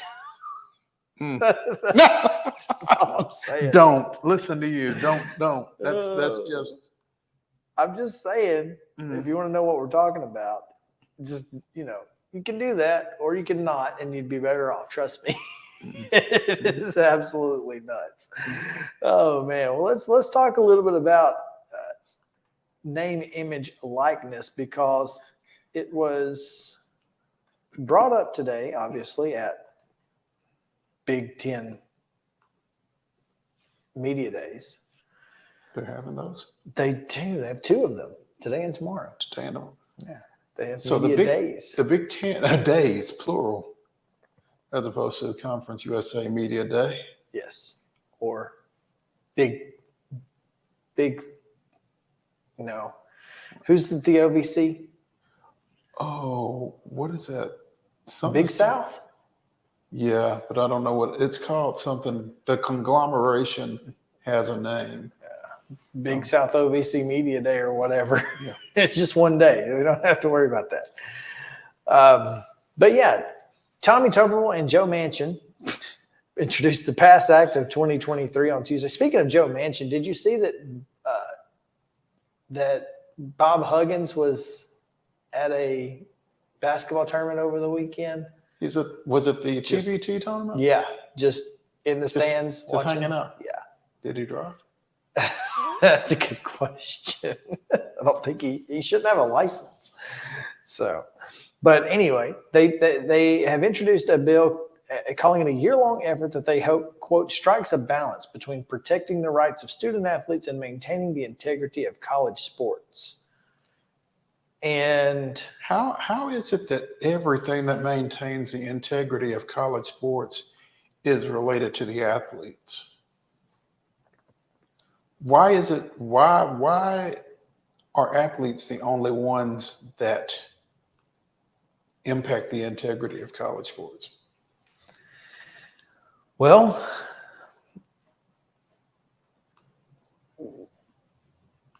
I think there are some things in here that are probably good for the athlete, and there are some things that are not so different. One of the things I think is great is athletic departments that generate more than $20 million annually would be required to cover out-of-pocket medical costs for 2 years after an athlete's playing career. Athletic departments that generate more than $50 million annually would have to cover 4 years of out-of-pocket expenses. It seeks to create a certification process for agents, which I think is good because you can just, anybody and everybody right now can be an agent. And Uncle Ricky or Uncle Rico probably don't have the best interest of, everybody in mind outside of Uncle Rico. So we need to ensure the integrity of our higher education system, remain focused on education, and keep the playing field level. Guess who said that? Tommy Tuberville. Who coached football at Texas Tech, Cincinnati, and Auburn prior to starting his political career. And? Yeah. And Ole Miss.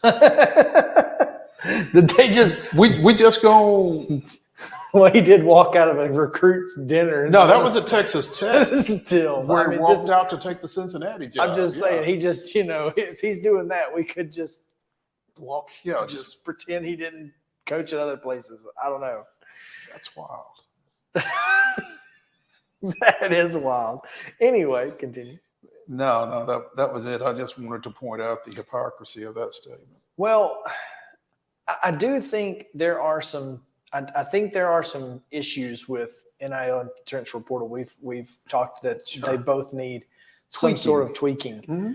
I don't see anything in here that necessarily limits NIL necessarily, but it does limit NIL prior from certain individuals prior to enrolling, which I think is good. I mean, we've talked about how that's kind of been crazy. Sure. And they also have in here some transfer portal tweaks, which would be forcing you to sit out a year until he or she has used at least 3 years of college eligibility, except for extreme circumstances such as the death of a family member. No. And I agree that in the era of NIL the transfer portal as it sits is not good. It is, as we talked with the guy from Ole Miss, it is annual, unlimited free agency. And I have put together a list. Nobody should be able to play at 4 schools in 4 years. Well, I think you can. And here's why. And here's how. This is my list. And someone just added to it a moment ago, and I agreed. So I have an amended list. I have 4 stipulations that will allow you to play immediately after your first free transfer. You get 1 free one. 1 free one. As you do now. Here are the stipulations. Go wherever you want to and play immediately. Immediately. One time. Afterwards, your head coach leaves, you can leave. I've always said that. Don't think that nobody's going to be mad at me for that.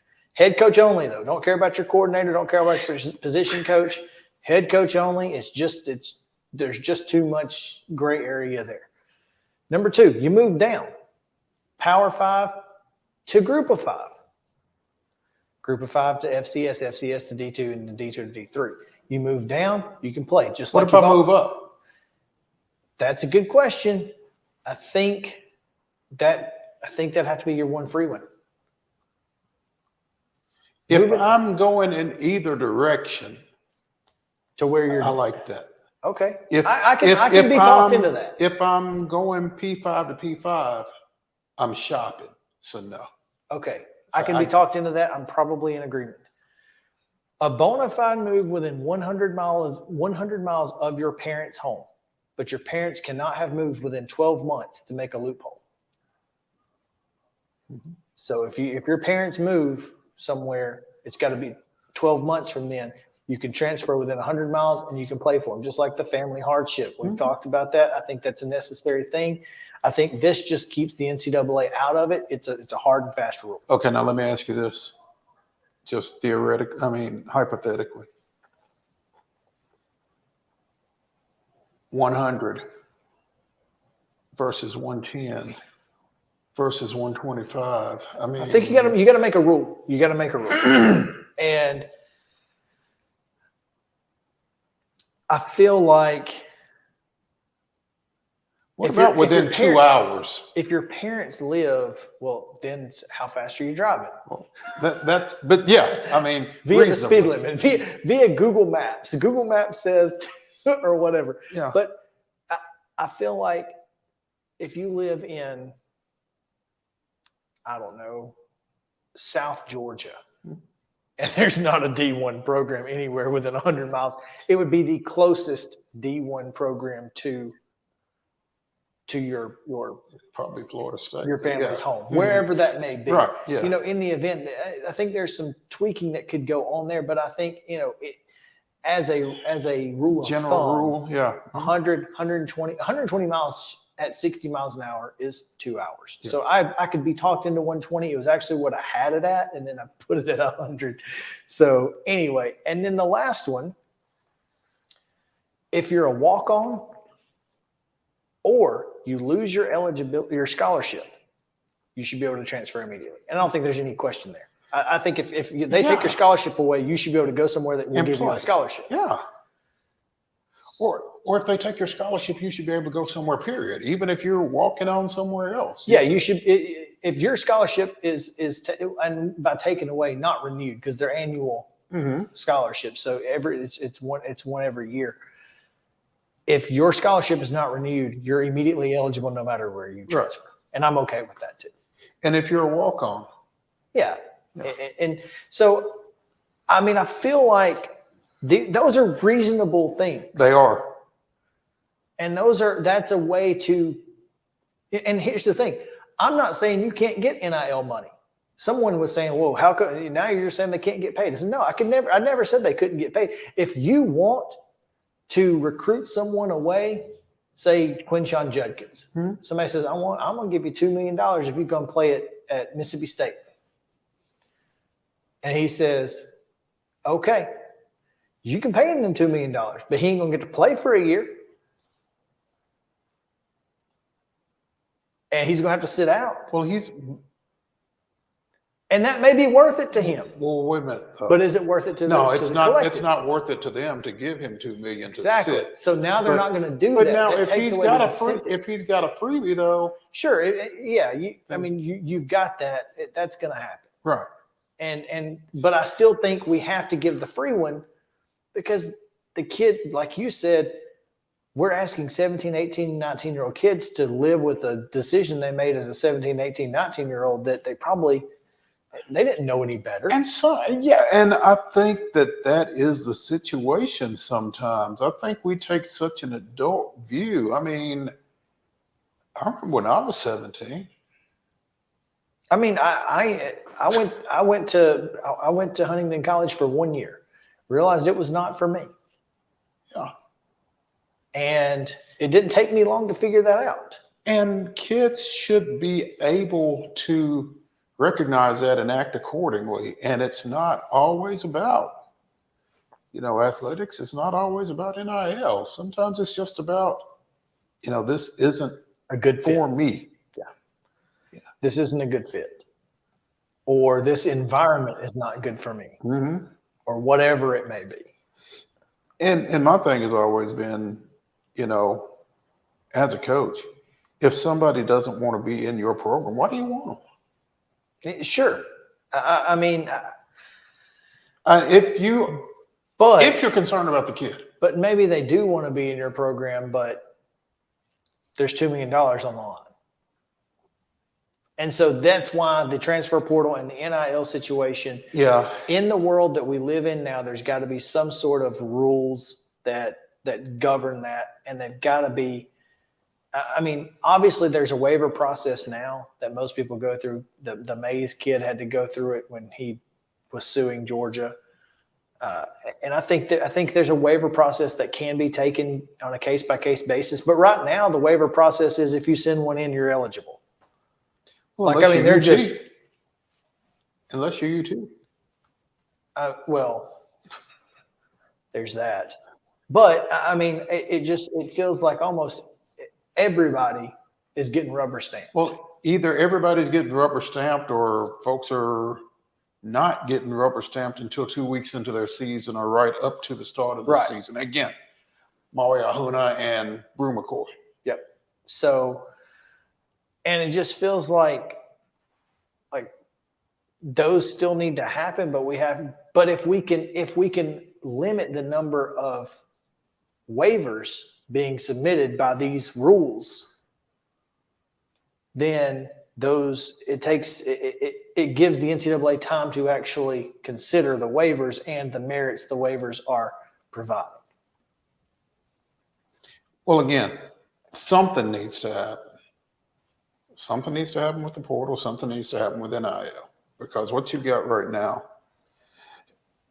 and I don't want to say it's not working, but and I don't want to say that it's tipped so far in favor of the athletes, because I don't necessarily have a problem with that. The athletes have been disadvantaged for so long, but I think we've got to get back to somewhere.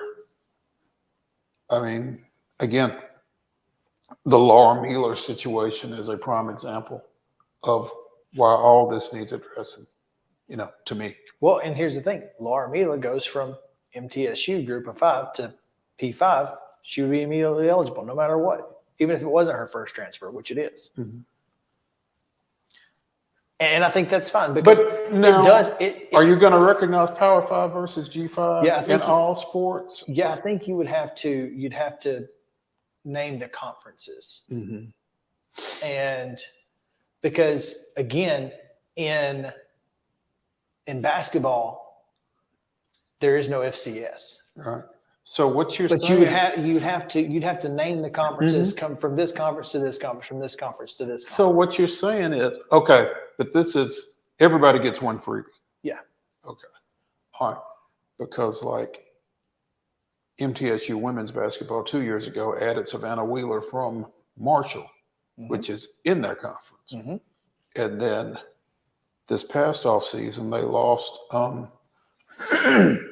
the guard from Indiana who went out to Arizona. So you're saying that under all this that we've thrown out, Wheeler would have had to sit out a year, except for the fact that that was her first transfer. Whereas the young lady that went from MTSU to Arizona would have been immediately eligible because she was going up. Mm-hmm. Or if it's her first transfer, she gets to go up. Yeah. And someone said, well, then why even bother recruiting high school athletes? And we've talked about this, that high school, coaches are recruiting the portal higher than they're recruiting high school athletes, to which I say, more times than not, the downward trajectory of this would actually end up making high school kids go to schools that fit their talent level in the first place. That's ultimately what you're looking for, is for people to be a little bit more realistic with themselves, and for people's camps to be a little bit more realistic with them. Like, you can't play there. And now, instead of taking that chance on going to Alabama or whatever, maybe Mississippi State, let's go Mississippi State or Missouri. Instead of taking that Mississippi State or Missouri chance, instead you've now decided, okay, maybe MTSU is right for me. That's the level that, and if I just dominate, guess what? I can transfer. Mm-hmm. And to me, that seems like the perfect synergy. Yeah. Something does have to be done, though. Something's got to be done. There's no question. And it was brought up at Big Ten Media Days today, and I had sent Justin a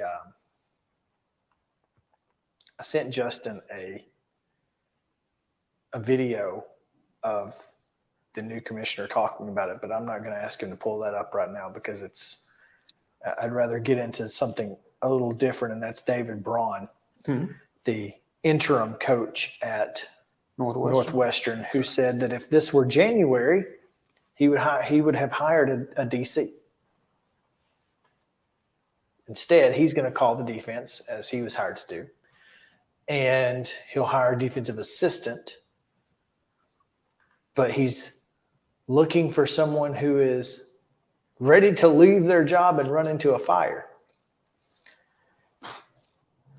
When asked if he thought he was running into the fire when he took the Northwestern defensive coordinator's job, he said, "I thought I was running into my ultimate dream job that I hope to be in until Fitz retired."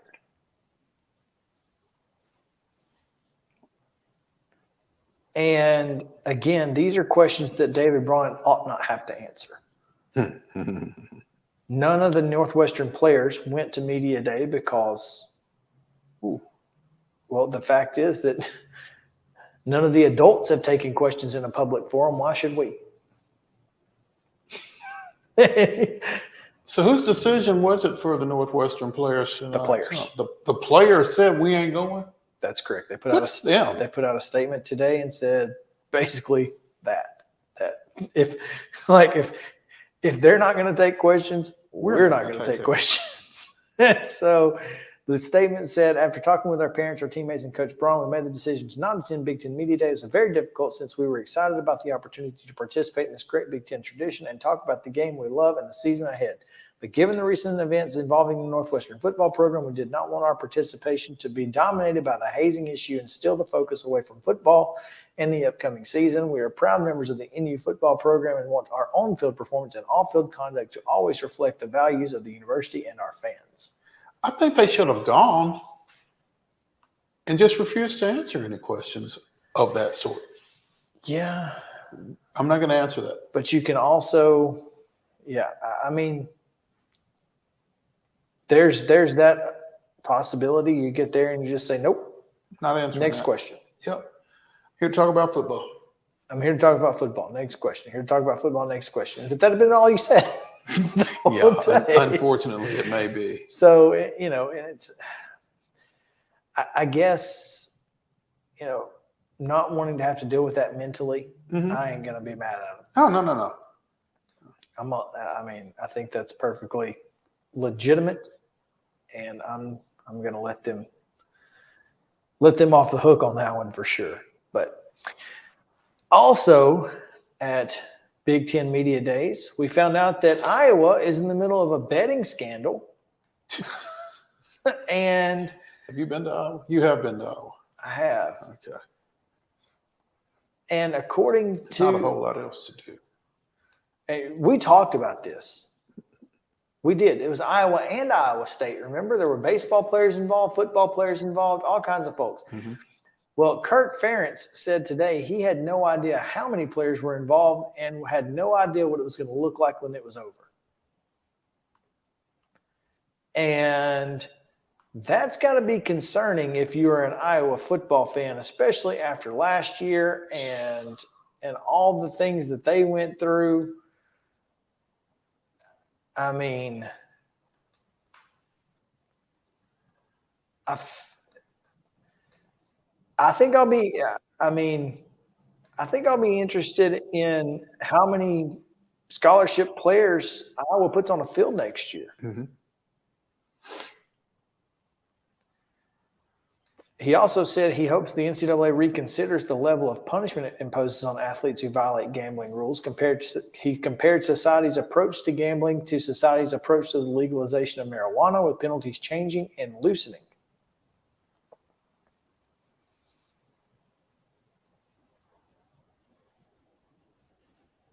And we have this issue with the NFL. I mean, if it's legal in your state and you're of age, you should be able to do it so long as you're not using inside information to do it. Yep. So don't bet on your school in any sport. Right. But if you want to bet on the NFL, you want to bet on NC, you want to bet on Notre Dame, USC. Yeah. Why? Why are we stopping kids from? These are adults. Well, I guess betting on your sport, even if it's not your school, there may be some degree then of take that insider out. information. Yeah. But But NBA, yeah, if it's not your sport, if it's not your level, yeah, your NBA, sport or your NFL, school. yeah. I mean, because I don't want somebody who knows that Iowa's basketball team doesn't have what's her face, Caitlin Clark. Yeah, Caitlin Clark, and then bets on Minnesota to beat them. Yeah, and nobody knows until Caitlin Clark doesn't show up. You know, yeah, she didn't even make the trip. And because she's sitting right next to me, so I'm making that bet. And nobody knows but me, kind of thing. Yeah, sure. Don't bet on your school. Don't bet on your sport at your level. But everything else, I think, is completely fine. Sure. Let's be honest here and be reasonable. So anyway, that's where I'm standing. Outside of that, some other things going on at Big Ten Media Days, but we won't worry about them. We will take a 1-minute break though. We have a quick break ahead, and Wild and Wacky Wednesday, the weirdest and wildest news from across the world, coming your way right after this.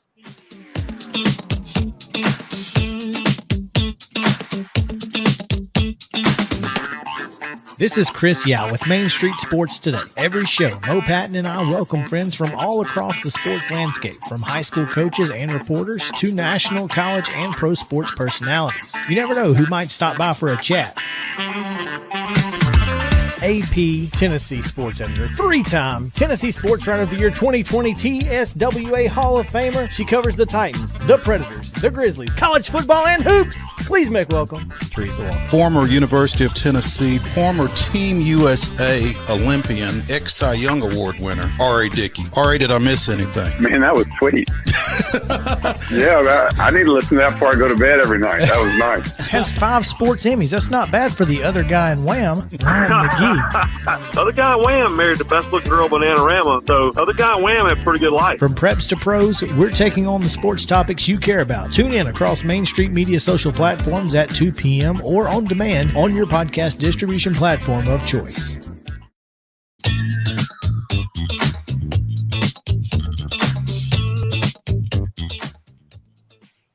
Welcome back in Main Street Sports Today, presented by Mid-Tennessee Bone and Joint. Chris Yao, Mo Patton here with you on this Wild and Wacky Wednesday as we get ready for the weirdest and wildest news from across the world.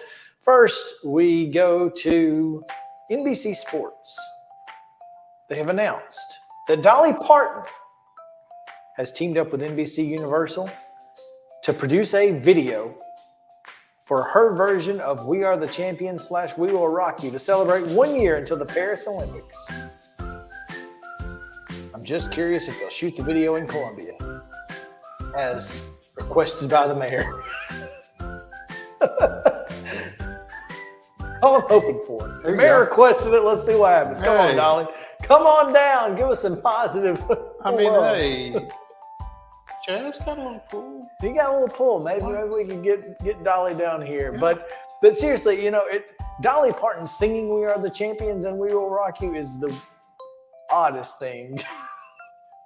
If anybody can do it, Dolly can. I'm looking forward to it. So I'm excited about that video that they'll have coming out here soon. All right, Mo.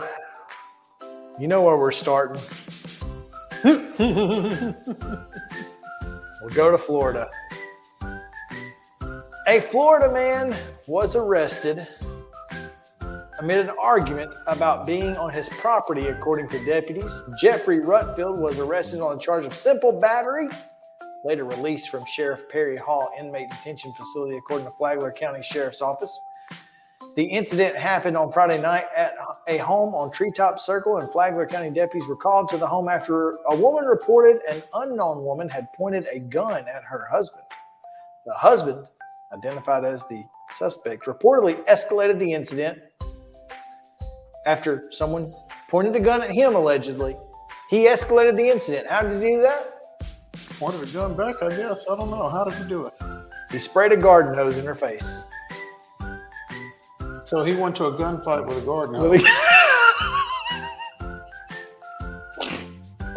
Take the gun.